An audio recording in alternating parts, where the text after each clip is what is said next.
Hello à tous. Aujourd'hui, on a la chance de recevoir un profil tarantinesque de la musique électro. Parce qu'on reçoit peut-être le plus gros vidéaste actuellement de la scène électro, que ce soit sur Paris et même aux quatre coins du monde maintenant. La French Imagerie, aka Alex. Comment ça va? Ça va super, et vous les gars? Très très bien, merci Génial. d'être là, à nouveau. Merci de me recevoir. ça fait grave plaisir. Écoute, on va attaquer directement. On va te poser la question sur tes débuts justement. Est-ce que c'est quelque chose qui t'est venu très tôt, la vidéo, ou t'es parti plutôt dans quelque chose de plus traditionnel au départ? Présente-toi, je pense, rapidement aussi au cas où. C'est peut-être mieux, ouais. Comme ça, on sait exactement ce que tu fais. Mais... Exactement. Du coup, je m'appelle Alexis Dubois, j'ai 25 ans et en gros, je suis créateur de contenu pour les artistes de musique électronique. Donc, je les aide à avoir une super qualité sur les réseaux sociaux et à faire des vidéos un peu virales. Du coup, voilà, c'est ce que je fais. Et du coup, maintenant, je pense tes débuts, comment t'as commencé? C'est un truc qui date d'il y a longtemps, il me semble. Pas spécialement. Moi, je sais que en fait, j'étais au lycée à ce moment-là et j'avais une petite caméra que j'avais eu en cadeau et c'était un peu la mode de tout ce qui était Suprême, de Sap, un peu Ibis, tout ça. Mhm. Et en fait, je me suis dit pourquoi pas shooter les mecs de mon lycée qui étaient stylés et ça a commencé un petit peu comme ça. Puis par la suite, j'en suis venu à la vidéo, puis à la musique électronique. Donc, je vais dire, c'est arrivé au niveau du lycée. Ok. Et comment t'as fait petit à petit, comment t'as réussi à évoluer? Parce qu'à l'heure actuelle, tu filmes peut-être les plus gros DJ trendy du moment. Et comment t'as fait pour graduellement monter en gamme, comme peut le faire notamment un artiste, et arriver du coup à te retrouver finalement sur les plus gros orgas et à filmer les plus gros artistes, quoi. Je veux dire en premier, je pense beaucoup de travail, Ouais. beaucoup de chance aussi, mais particulièrement du bouche à oreille. Je pense que en fait c'est un milieu où il faut être assez cool, discuter avec les gens, s'intéresser à eux, et puis si derrière le travail derrière il suit, avec un petit peu d'innovation, ça aide à faire parler de soi. Donc voilà, c'est à peu près comme ça que ça s'est passé. Ok. Et du coup, suivant un peu là, ce que tu disais, au lycée, t'as commencé à prendre des photos de tes potes, faire comme ça des petits projets. T'as continué, parce que c'était il n'y a pas très longtemps. C'était il y a quoi? C'était il y a 4 ans. 4 ans, voilà, donc ce qui est assez récent quand même. Depuis le début, tu as une carrière qui a quand même explosé, on peut le dire. Qu'est-ce qui s'est passé entre le début du lycée et ta première collab avec un artiste? Il y a eu le Covid entre-temps, il me semble. Ouais, déjà le Covid. C'est là, comme pour tout le monde. Non, mais en fait, le Covid s'est tombé pile au moment où en fait j'étais en train de terminer mes études. Ouais. Donc en fait, je me suis retrouvé avec 2 jours de cours par semaine. Le reste c'était du visio, mais c'était tellement mal organisé que du coup, c'était un peu des vacances. Et c'était où t'avais le choix de faire jouer à Warzone ou regarder toute la collection de Netflix. Et moi, je me suis dit, on va s'intéresser au petit business qui est à côté. Et dans un premier lieu, j'ai vu tout ce qui était autour de tout ce qui était Photoshop, de retouches photo. Mais pour des marques e-commerce, c'est là où j'ai compris qu'en fait il y avait aussi un aspect financier qui existait. Et puis tout ça m'a permis en fait d'acheter mes premières caméras. Et puis dès qu'on est sorti de cette période-là, il y a une personne en fait qui m'a donné ma chance pour faire du contenu autour d'un DJ. Et je l'ai prise et je l'ai prise à 100%. Genre. Donc complètement autodidacte sur tous les outils. Totalement autodidacte. Je pense qu'aujourd'hui YouTube est une des plus grandes écoles qui existe dans le monde. Ok. Très stylé.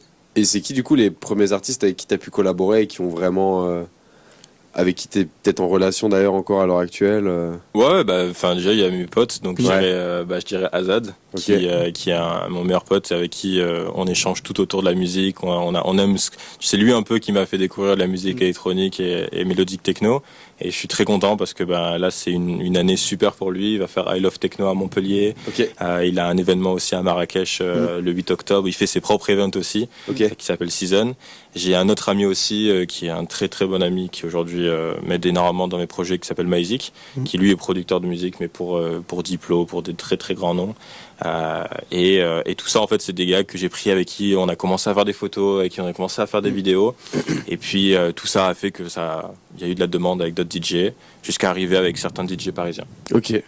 Génial. Du coup incroyable, du coup je pense que c'est une très très belle introduction. Je pense que pour des métiers passion, ou du moins quand on fait une passion, la meilleure exercice qu'il peut avoir, c'est de tester avec ses potes. Ouais. Voilà. Sortir avec une caméra, prendre et des trucs avec ses amis, sans penser à l'argent, sans penser au projet. Et du coup, j'en profite pour en rappeler que du coup, le podcast est vraiment là pour faire découvrir des métiers autour du DJ. Exactement. Derrière les platines. Ouais. Et toi, tu te retrouves du coup souvent derrière les platines, non pas pour mixer, mais pour prendre des photos ou des vidéos. Donc, tu as commencé avec tes potes, tu as commencé à avoir 1, 2, 3 dates. Aujourd'hui, du coup, tu es techniquement, t'as ta propre entreprise. Tu es entrepreneur. Exactement. Tu peux nous expliquer un petit peu comment ça s'est fait, comment tu as dû découvrir, je pense que tu es un peu tombé dedans naturellement, mais tu as dû créer ta société, tu as peut-être tes premiers clients, comment tu as facturé, un peu comme ça. C'est ça en fait, encore une fois, il faut laisser le temps, il ne faut pas être pressé de faire énormément d'argent ou d'avoir le meilleur système possible. C'est très complexe. Hein. On a quelque chose qu'on sait faire, qui est peut-être la photo, DJ, écouter de la musique, tout ça. Mais quand on veut créer une entreprise, c'est quelque chose qui est complexe, et surtout en France. Mais moi, aujourd'hui, je suis auto-entrepreneur, ce qui est un système le plus simple. Pour faire mes factures, j'ai commencé avec des trucs tableurs, puis ensuite j'ai trouvé des trucs intéressants sur Internet. Aujourd'hui, je bosse avec un logiciel sur Internet qui marche très très bien, je suis très satisfait. Mais tout ça, en fait, ça nécessite tellement de travail. Et c'est ce que les gens ne voient pas en fait, c'est cool de faire de la photo, mais dès qu'on rentre à la maison, il faut éditer, il faut faire les factures, il faut envoyer les mails, il faut faire son agenda. Et c'est sur la durée. Il faut tester plein de trucs, voir la chose qui nous convient le plus. Et dès qu'on trouve sur quelque chose de bien, on le garde et on l'utilise à fond. Parce que tu as un quotidien un peu particulier. Tu bosses pas lundi, vendredi, 9h, 17h. Toi, tu bosses toute la semaine, tout le temps, quoi. Là, je suis en week-end. Là, t'es en week-end, voilà. Et on est mardi. Donc, je sais pas, c'est quelque chose qui est quand même assez. C'est différent. Donc, je sais pas si tu peux comparer à autre chose, mais. De ouf. Et même, tu vois, dans la continuité de ce que tu dis, comment finalement t'organises un peu ton agenda dans le process, ta manière de taffer, tu vois, avec. Par exemple, je sais que on va revenir là-dessus, mais tu bosses pas mal à l'étranger sur beaucoup de gros événements. Et comment ça se fait là, ta collaboration avec les artistes, la rencontre, tu vois, avant le tournage, pendant le tournage et après, grosso modo, les grands angles. Dans un premier temps, en fait, c'est où il y a un mail qui vient de l'équipe. Donc ça peut être le label, ça peut être tout ça, le manager qui va chercher pour un événement des artistes. Si derrière mon nom est déjà ressorti du lot, il va y avoir une approche par mail. Voilà. Est-ce qu'il y a une disponibilité? Est-ce que c'est possible de faire ça? C'est quoi votre offre? Voilà, donc là, on a la possibilité de faire de cette manière-là. Après, il peut y avoir WhatsApp et puis il peut y avoir aussi Instagram. Hello, est-ce que tu es disponible telle date? Et ensuite, c'est combien? Tu dois venir à telle heure. Voilà, c'est quand est-ce que je reçois les fichiers. C'est super facile en fait. C'est comme les DJ en fait finalement. On te book sur un événement. Parce qu'au début c'était beaucoup bouche à oreille quand même. Au début c'était. C'est ça qui est intéressant, c'est les débuts de.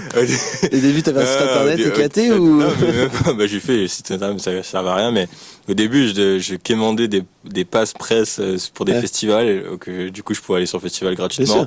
Et je faisais mes photos, et dès que je rentrais en voiture avec mon pote, j'étais là à fond sur l'ordinateur pour être le premier à avoir les premières photos, les premières vidéos, pour sortir du lot, les poster en story et avoir le premier truc qui sort du lot. Mais il faut s'y donner à fond pour sortir du lot. Et c'est comme ça qu'il faut faire. Mais tu penses que c'est l'audace qui a pu quand même te faire avancer plus vite. Parce que moi j'ai une phrase très importante qui est: tout est possible à qui rêve, ose et travaille et n'abandonne jamais. Je vais la refaire. Tout est possible à qui rêve, ose, travaille et n'abandonne jamais. Et en fait, cette phrase pour moi elle est super importante parce que le oser, c'est ça. C'est se dépêcher, c'est faire les choses à 1000% pour sortir du lot. Donc ultra pertinent. Et comment t'as su comment dire, je pense que c'est dans le relationnel évidemment, tu vois, comme tu disais, c'est un milieu qui marche beaucoup à ça. Mais comment t'as fait pour aujourd'hui toucher finalement quasiment, il y en a plein d'autres, hein, mais toutes les plus grosses scènes sur le volet électro.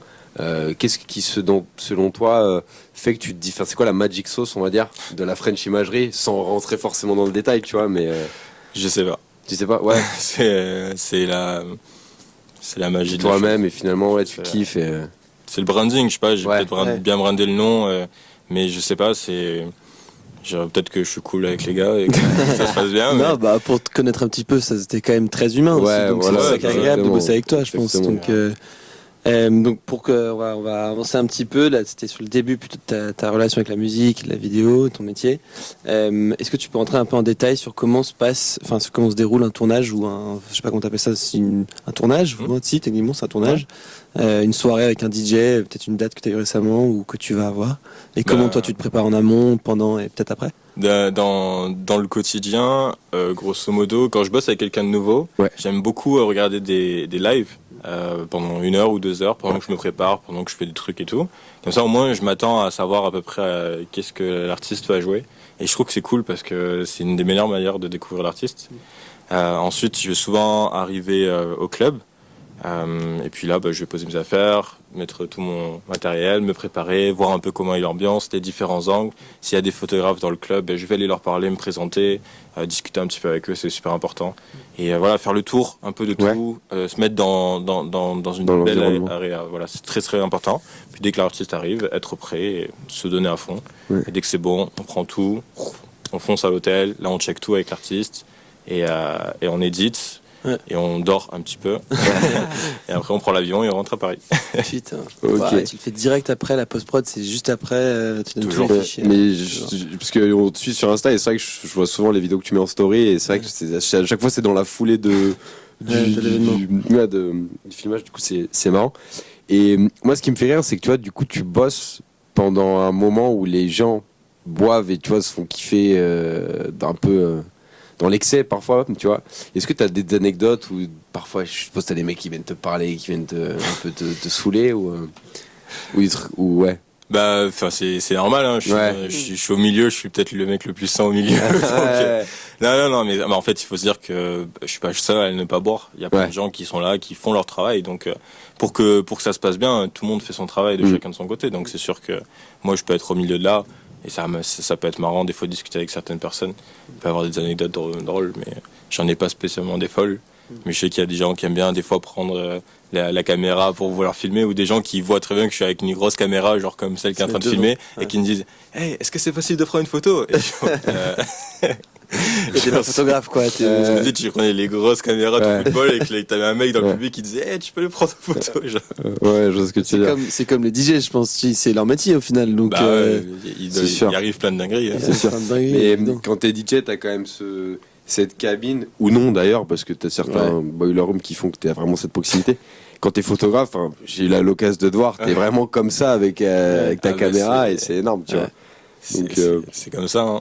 Ouais, non, mais c'est vrai, je pense que tu dois bien rigoler parfois. Ouais, des fois, il y a des trucs quand même très drôles. Du coup, un petit peu plus sur le corps de ton métier et de créer, tu l'as dit un peu au début, des moments très importants pour le DJ, où tu vas choper justement cette track qui a vraiment marqué un peu l'événement.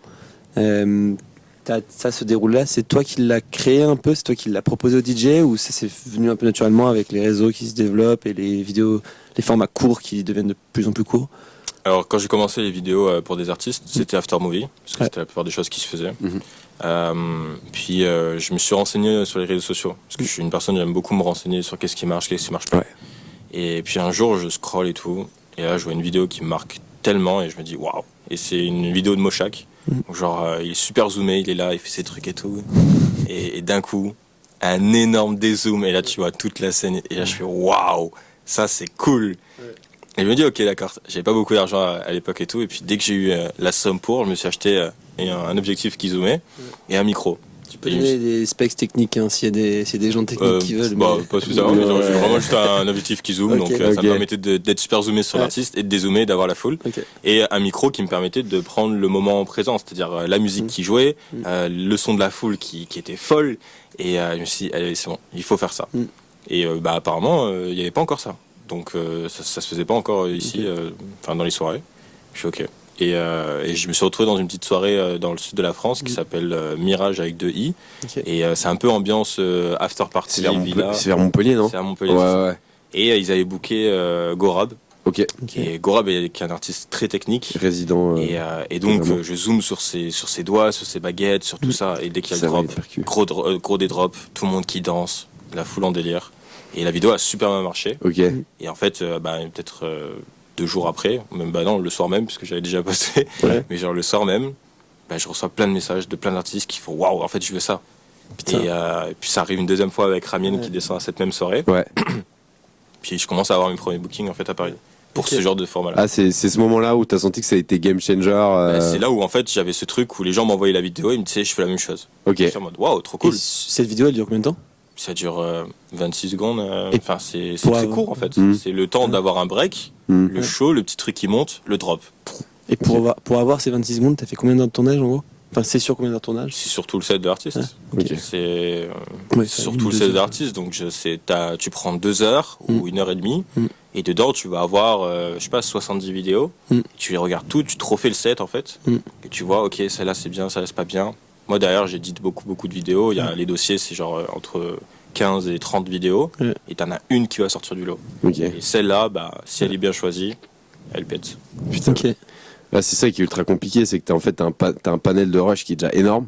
Et qu'en plus de ça, faut arriver à déceler qu'est-ce qui va. Bah, C'est tout un ça, métier, quoi, tout ça mais- c'est le workflow et Ouais. tout ça c'est comment tu perçois ta soirée. C'est pour ça que je fais pas de bêtises en soirée. C'est que moi je suis conscient que chaque moment, en fait, je les Il peut connais. être Et décisif, dès que ouais. je passe à l'édit, Ouais. je sais le moment qui va péter. C'est-à-dire ok. que des fois, je vais avoir mes 2 heures et me dire, ok, je sais qu'à 1h30 ou quoi, sans regarder, sans mettre de timer ou quoi, je sais qu'à 1h30, il y a eu une dinguerie et c'est cette musique-là qui va faire l'effet. C'est celle-là que je vais éditer, c'est celle-là qui sort du lot et elle va être postée directement.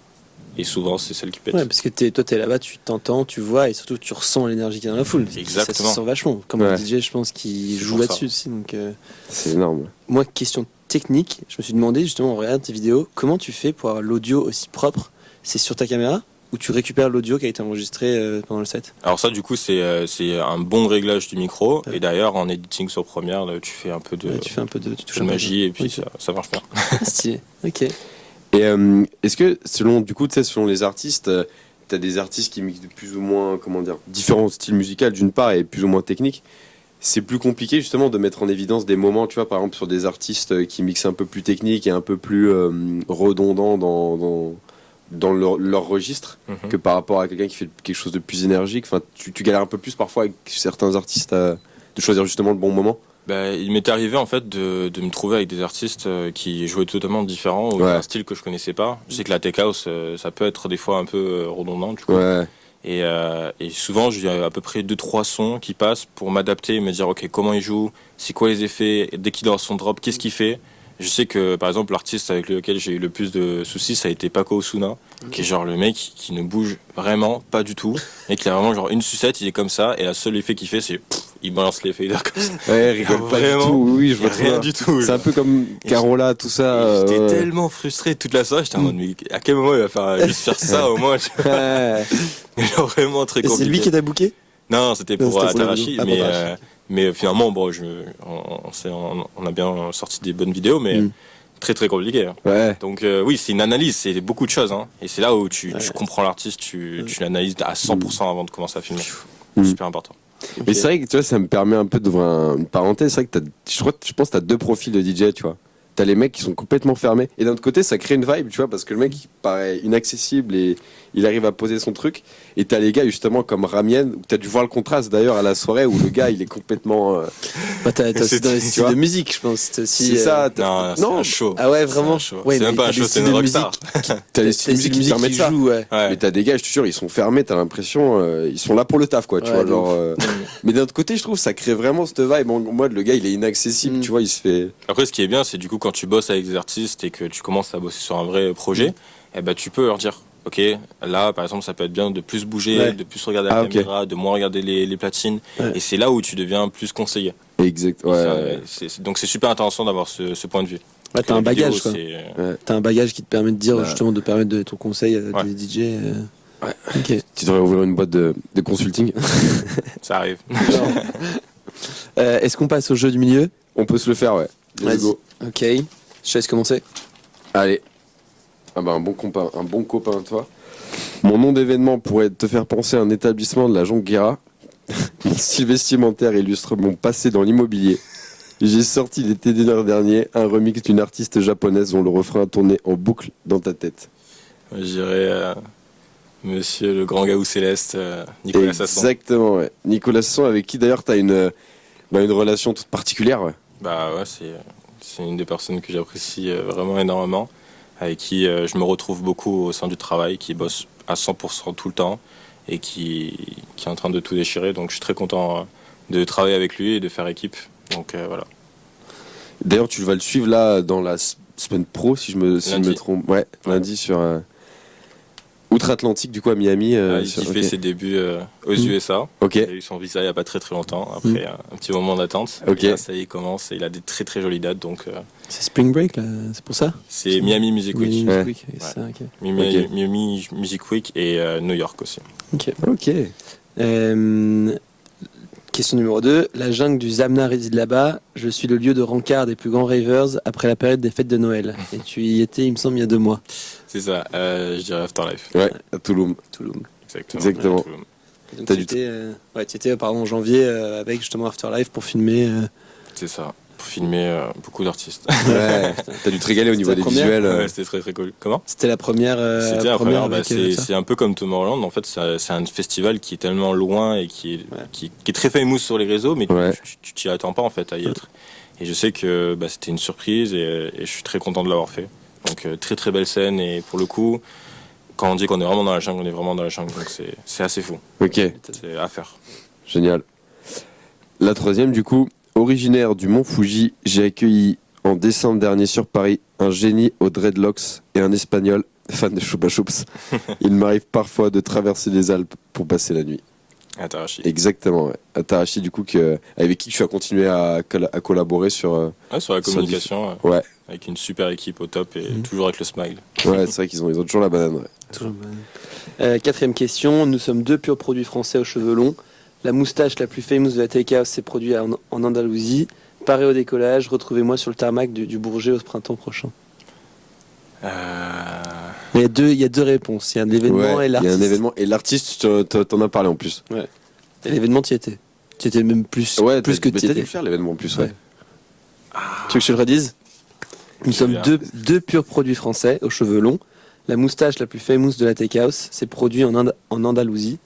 Paré au décollage, retrouvez-moi sur le tarmac du Bourget au printemps prochain. Cercle Festival. Exactement, ouais. Avec Mochak. Mochak, ouais. Mochak qui était à Séville. T'as filmé d'ailleurs que à t'as Séville, filmé. non j'ai T'as pas pas ok. filmé. Mais tu y étais? C'était à la Clairière. À la Ah, Clairière, ok. Mais oui, Phil et Derek qui sont... moi j'admire leur travail de français, magnifique et super beau concept. Et surtout, je pense qu'ils ont fait rêver plus d'un. Ouais. Moi le premier, c'est aujourd'hui si je bosse dans la musique électronique, dans ce milieu-là, c'est en partie grâce à eux parce que c'est mes premiers projets, c'était des petits lives un peu pourraves à la maison, mais c'était un exemple de malade. Genre, ils ont construit un truc. C'est vrai que le concept est dingue, tu vois, de mêler lieux insolites c'est fou. et son. C'est dingue, tu vois. Tu les as déjà rencontrés? T'as déjà discuté un peu avec eux? Ouais, j'ai déjà rencontré. Je les croise souvent d'ailleurs. Ah ouais, c'est drôle. Mais c'est des très bons gars. Ouais. Et vous pourriez bosser ensemble techniquement, sur des événements ou? Je pense qu'aujourd'hui c'est possible. C'est dans les tuyaux, ouais. Okay. Mais possible que je sois à celui de Paris. Ouais. D'ailleurs, Ok. Qui est en printemps, ça c'est. Ouais, c'est ça, sur le Bourget. Ok. Archi cool. 5e. Allez, dernière. De nationalité helvétique, on porte tous les deux le même prénom. Notre duo respectif porte le même nom que la mère séparant l'Italie de la Croatie. Et leur événement s'appelle X. Ah, Adrien et Adriane. Exactement, ouais, Adriatique. Exactement. Avec qui, du coup, tu t'entends pareil, super bien. Ça commence, en effet. Je pense que je leur ai prouvé qu'il y avait, il y avait affaire à bosser faire. avec moi. Donc, du coup, on a des petits trucs qui sont prévus ensemble et on a hâte de faire des très très beaux contenus parce qu'ils méritent ça. Ils ont des très beaux événements. Donc, ouais. Et d'ailleurs, tu vois, là, avec la collaboration avec les artistes, tu collabores beaucoup plus avec eux-mêmes ou avec les tour managers qui font peut-être parfois l'intermédiaire entre les deux. Les tour managers, ils ont un travail de malade mental. Ouais. Enfin, c'est vraiment grand bravo à eux parce qu'ils ont tellement de choses à gérer. Ouais. Donc c'est vrai que je parle pas mal beaucoup avec eux. Ouais. Et oui, les artistes, c'est toujours cool, mais ça dépend. Ça dépend. C'est si où tu as une bonne relation avec eux et tu restes souvent, tu as la possibilité de rigoler, ou sinon tu fais ton travail, quoi. Ok. Ouais. C'est qui le mec vraiment adorable avec qui tu as eu un bon feeling Je vais peut-être avoir un top 3, mais Ouais, top 3. je dirais en premier, bien évidemment, Sasson, Ouais, avec qui on est devenus vraiment amis aujourd'hui. grave cool. Je dirais en deuxième, Massano, avec qui on rigole énormément, on parle très souvent. Et en troisième, je dirais Mind Against. Ok, génial. Moi j'avais une question, si tu bossais, donc tu bosses forcément avec des artistes, est-ce que tu bosses avec des boîtes aussi qui te bookent sur des boîtes, je pense, événementielles sur les événements, et après peut-être des sponsors, je sais pas si c'est des sponsors dans ce milieu-là qui justement t'aident à peut-être voyager ou qui te bookent sur d'autres événements un peu plus axés, enfin je sais pas, différents que juste des soirées. Je bosse avec très peu d'événements, mais des événements très qualitatifs, événements boîte quoi. Là actuellement sur Paris, je bosse énormément avec Gate du coup, ou tout ce qui se passe à Gate. C'est une super boîte actuellement, je trouve que je m'y sens très très bien. C'est une belle énergie, il y a beaucoup de choses à faire. En deuxième, je mettrais du coup Season, qui est donc l'événement de Azad, mon poteau que j'ai présenté tout à l'heure, qui tout le temps en fait est en pleine évolution. Donc bravo à lui. Et puis quelques autres, et puis les bazars du coup aussi, les événements de Nicolas, qui sont à peu près dans les meilleurs endroits dans le monde peut-être. C'est ouf. Mais voilà, mais c'est plutôt cool. D'accompagner ça. Mais beaucoup d'artistes. Ouais, beaucoup d'artistes. Ok. Et t'aimerais bien peut-être collaborer avec des grosses boîtes. Enfin, je sais pas en vrai s'il y a vraiment un enjeu ou pas, mais. Je pense que c'est un peu tôt. Un peu tôt. Ouais. Ok. Mais plus tard, quand j'aurai un petit peu plus d'expérience, je pense, les conseillers en DA ou gérer l'équipe de communication, tout simplement, avec plaisir. Avoir une équipe, parce qu'aujourd'hui t'as pas d'équipe avec toi. T'es solo. Peut-être qu'à terme, je pense qu'on en avait peut-être un peu parlé en off, mais à terme, t'aimerais bien avoir une équipe avec toi aussi. C'est le but de pouvoir proposer en fait les services à plus de personnes, parce que il n'y a pas encore tout le monde qui fait ça, et c'est important de pouvoir aider beaucoup de personnes. Donc voilà, mais aujourd'hui je peux pas aider tout le monde. Bien sûr. C'est cool. Ok. Ouais, ça te ferait kiffer genre potentiellement de manager une petite team ça peut être sympa. Ça pourrait t'alléger aussi, je pense, peut-être sur certaines dates, sur le travail de post-prod, mais aussi je pense si t'as plusieurs personnes sur un événement, c'est quand même assez fou quoi. C'est vrai, ça permet de faire des choses plus grandes en fait. Ouais, en fait, c'est ce qu'on disait en off, tu vois, moi j'étais persuadé que en fait le nom, tu vois, la vibe, l'identité de la French Imagerie, je trouve, j'ai l'impression qu'il y a plein de mecs derrière, tu vois. Et alors genre, finalement, il y a que toi, c'est ça qui est dingue, c'est qu'en fait t'arrives à gérer from A to Z le projet, c'est ça qui est dingue quoi. C'est pour ça que ça me prend tout mon temps. C'est pour ça que son week-end c'est le mardi en fait. Non mais c'est vrai, mais je pense qu'avant toute grande entreprise, il y a un travail à faire tout seul. Ouais, 100%. Et pour moi, ce projet-là est à 100%, on va dire, il date que depuis mars 2023, donc il y a encore beaucoup à faire. Voilà. Il faut explorer beaucoup de choses, voir les erreurs, savoir ce que c'est les solutions, et dès qu'il y a des solutions qui sont nécessaires en prenant du monde, prendre du monde. Okay. Et justement, tu as des goals un peu en termes d'event. Je me rappelle, tu nous avais parlé d'un event du côté de Palm Spring, que tu connais très bien. Coachella. Je pense que ça, le jour où vraiment je vais avoir c'est quand Coachella? C'est en septembre? Non. Je crois que c'est plutôt printemps, mais je veux pas trop mouiller, mais. Du coup, je sais pas. C'est pendant l'année, quoi. Genre, c'est sûr. C'est pas encore dans mon agenda. Ouais, ce serait fou. En vrai, ça peut arriver. En soi, ça peut arriver assez rapidement si t'as des collabs avec des artistes. Là, c'est déjà dingue. Enfin, honnêtement, c'est déjà fou, quoi, ce que tu fais, genre en termes d'événements. C'est vrai que là, je commence à avoir à peu près des artistes avec qui je travaille qui commencent à être sur le line-up. Donc, t'as des mecs qui en plus qui tournent à Coachella sur des gars que tu filmes déjà, quoi. Mais après, c'est drôle parce que j'ai découvert ça un peu récemment à travers la vidéo justement de Christossi qui allait à Coachella pour la première fois. En fait, dans sa vidéo, pour nous, c'est un peu, pas une légende, mais un peu quand même, s'il est assez huge en Europe. Il arrive là-bas, il s'attendait à ce qu'il y ait 200 personnes dans la tente. Et j'étais genre, mais c'est trop bizarre. Exactement. Bon, après, en fait, là-bas, il est pas très connu. Ok, d'accord. En fait, t'as un panel d'artistes qui est tellement huge, tu vois.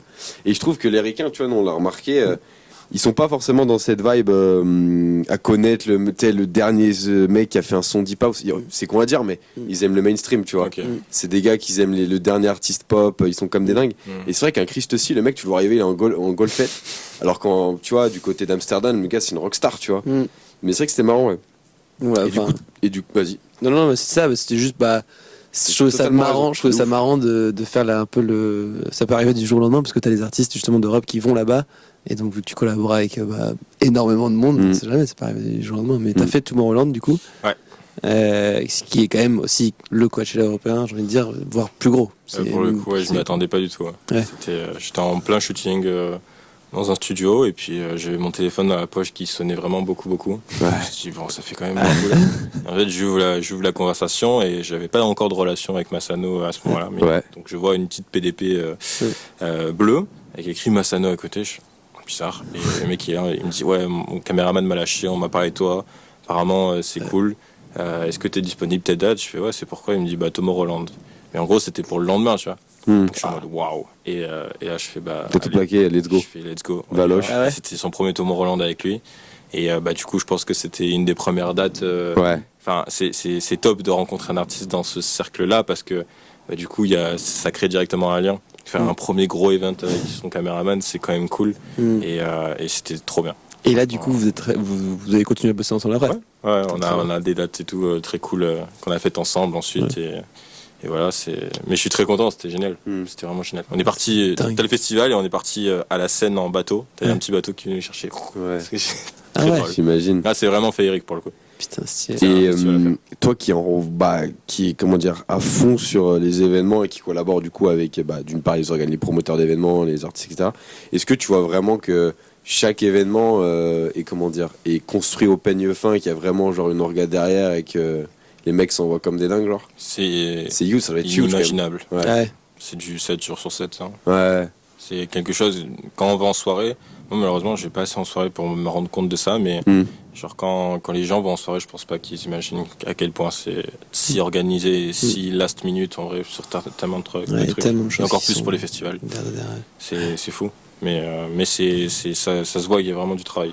Il y a plein de documentaires sur des festivals qui ont été annulés ou qui ont complètement raté, des trucs aux US, je sais plus comment ils s'appellent. C'est ce que j'allais te dire, en plus de ça, t'es tellement tributaire de paramètres que tu contrôles pas, quoi. Tu vois, il pleut un jour, t'es niqué, quoi. Donc, bref. T'as line-up aussi. Juste ta line-up, c'est juste hyper compliqué. Bon, bref. On va passer à la dernière partie. On va parler un peu de tes projets à venir, ton développement, si tu veux partager un peu les infos. Mais un peu là, sur les prochains mois, où est-ce que tu vas être? Donc tu vas à Miami, semaine pro. Ah ouais, là je fais déjà après-demain Londres, Zurich. Je fais ma première date avec Bob Sinclair samedi en Italie, dans un club incroyable qui s'appelle le Club Chromi. Folie. Je rentre pour faire mes bagages, dormir un petit peu, et ensuite lundi je m'envole pour Miami. Alors, on tient à te féliciter parce que je me rappelle qu'on s'était vu la première fois il y a 2 mois. Pour l'anecdote, on a tourné ce podcast et on le retourne parce que le fichier était corrompu.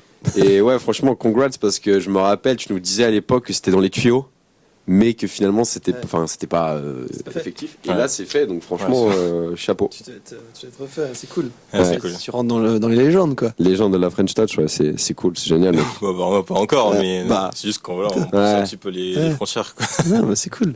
C'est cool. Non, mais ça va être sympa et hâte de voir ce que ça va donner surtout. Et voilà quoi. Grave cool. Que j'aime bien. Et au-delà des projets que tu as du coup sur les événements avec les artistes, etc., t'as pensé justement à peut-être d'autres idées parce que, enfin, tu vois, on le voit sur TikTok, sur YouTube, je pense qu'il y a des milliards de concepts à explorer encore. T'as des idées peut-être en tête sans vouloir forcément rentrer dans le détail ou... Non, pas spécialement. Je pense que aujourd'hui j'ai un format qui marche bien. Ouais. Il est efficace. Donc du coup, j'essaye de juste faire bien. Rester dans les temps surtout. Parce que quand il y a beaucoup de demandes d'avions, tout ça, c'est assez compliqué de pouvoir bosser dans les meilleures conditions. Du coup, c'est vraiment à avoir un workflow qui me permet de bosser, mais genre partout. Genre. Ce qui est super important. Tu penses que c'est avant tout mieux de se concentrer sur ce que tu fais déjà très bien à fond plutôt que de se divertir et faire que les choses à 25%. Bien sûr. Ouais. Enfin, je pense qu'il n'y a pas eu encore de... J'ai pas vu encore de choses qui sortaient un peu du lot, des nouvelles trends. C'est où c'est ultra trendy en mode TikTok et tout, ça fait pas très sérieux. La musique électronique, c'est un peu... Il y a un vrai rôle à jouer derrière, donc on peut pas s'amuser à faire des trucs un peu trop TikTok, quoi. Donc voilà, juste faire les choses bien, en bonne qualité toujours, et dans les temps. Je pense qu'aujourd'hui, c'est assez efficace. Voilà. Et comprendre l'algorithme, surtout. Et on en a, du coup, un petit peu évoqué aussi, mais du coup, pour finir un peu dans la continuité, hormis le fait de construire une équipe et avoir tout ça, peut-être avant ça, est-ce qu'il y a aussi d'autres formats vidéo que tu aimerais faire, suivre un artiste sur plusieurs jours, plusieurs dates, sur une tournée c'est un truc aussi qui t'intéresse, parce que je pense que c'est du format plus long. Des épisodes d'1 heure ou j'en sais rien. Des vlogs, ouais. Je sais que moi j'admire beaucoup le travail que le caméraman de Fisher fait. Ok. ou de James Hype, Ok. parce que je trouve que ça met tellement un point dans le temps de vlogger ça, de vlogger l'expérience, si ça se passe bien, si ça se passe mal, comment la foule était, les galères, parce que c'est vraiment, en fait, les gens ils voient pas. C'est sûr que moi je filme un format qui fait genre 1 minute, on voit la folie, le super drop, mais derrière il y a tellement d'anecdotes de fous et la réalité qui est genre des retards, l'aéroport, les trucs comme ça, genre, et Ouais, bien ça sûr. faut vraiment le montrer, et j'aimerais bien avoir un artiste qui le faire, savoir où est-ce que je peux le diffuser surtout. Quand t'es en coulisses vraiment, genre. Les coulisses elles sont drôles, hein. C'est Ouais, énorme. Ouais. Franchement, c'est vraiment Ouais. c'est le plus Tu drôle en passes fait. de niveau chill 0 à une scène, quoi. Donc Ouais. aussi, juste Ouais. ce changement, il Mais est fou, quoi. et c'est ça, tu vois, ce qu'on disait avec la Tellement vidéo, dur. avec le Stus. Le mec, tu te lèves le matin, en fait, t'es dans l'assiette de son œuf brouillé, et en fait, tu finis en cabine, tu sais, où il te filme le festival. Mais c'est vrai que je pense que ça serait énorme de faire ça. Donc, ok. Bon, bah, très cool. Écoute, pour finir, moi, j'ai 2 questions. La première, on va peut-être te foutre un peu en galère, mais si en 3 mots, tu devrais résumer, comment dire, l'essence même de la French Imagerie, enfin, pourquoi ton projet a marché. Tu parlais du travail, je pense qu'il y a la passion. Peut-être qu'il y en a peut-être un 3e, ou peut-être que tu vas en citer d'autres aussi. Alors, l'amour de la musique, Ouais, aider les artistes ouais, et avoir la meilleure qualité possible. ok. La rigueur, bien sûr, la très rigueur. cool. La rigueur, ouais. Et du coup, dernière question. Là, on va te demander de clôturer l'épisode par un son que tu as peut-être déjà choisi ou qui te vient à l'esprit. Un son peut-être qui t'a marqué ou que tu as entendu récemment sur les événements. Fais-toi kiffer. Bah, moi, je dirais, j'hésite entre 2, mais je dirais Prophète de Mind Against. Ok. Je trouve assez Alright. fou. C'est un track que j'aime bien écouter dans l'avion. Ok, Il est fou. Voilà. Écoutez-le dans l'avion, c'est pas mal. ok, Alors, ok. Bon, bah, merci à tous. Merci à toi, Alex. c'est- Et